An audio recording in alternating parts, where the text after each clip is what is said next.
You live by the three, you die by the three. And here at the XL Center, the UConn men's basketball team suffered the latter of the two, as they shot just 25% from beyond the arc in their 70-67 overtime loss to the Auburn Tigers.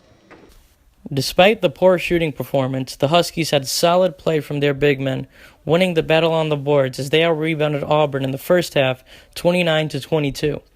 8 of UConn's first-half rebounds came from Jamaican big man Kenton Facey, who finished with 14 rebounds to go along with 15 points.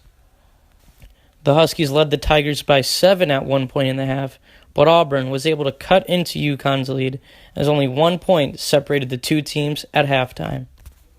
Second half, the teams came out aggressive, which ensued into very physical play on both sides of the hardwood, as UConn point guard Jalen Adams hurt his head falling to the floor, which would lead to him leaving the game with a concussion, leaving UConn with only 7 scholarship players for the remainder of the contest. Rodney Purvis stepped up in Adams' absence, scoring 20 points for the game that included 2 huge free throws, putting UConn behind by 4 as Auburn led 60-56 with 1:20 left to play.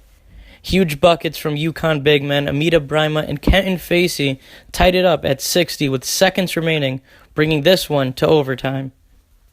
The teams battled back and forth in overtime with UConn making big shots to stay in it, but Auburn's Jared Harper was able to put the Tigers ahead, driving to the hoop, putting Auburn up 69-67. Connecticut native Mustafa Heron would then knock down a free throw for Auburn, pushing their lead to 3 with 8 seconds left. Late three-point attempts by Purvis and Vance Jackson were off the mark, as Auburn comes out on top in this one, 70-67 over the Huskies. We can't shoot 28 threes.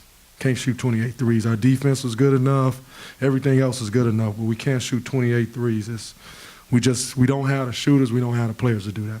And we have to understand that, and I got to get my point across. If I got to put in walk-ons, then I got to put in walk-ons. But we can't do that. We're just going to keep fighting no matter what. We're never down. Even though when we're down, I don't think we're never out. So we just try to play strong and just try to play together no matter what. Like I continue to say, we had a lot of unfortunate things to happen to us this year, but we just continue to play. Now the Huskies will be back in action here at the XL Center when they begin conference play, when they take on Houston on December 28th. Reporting from Hartford, Hector Molina, UC Sports.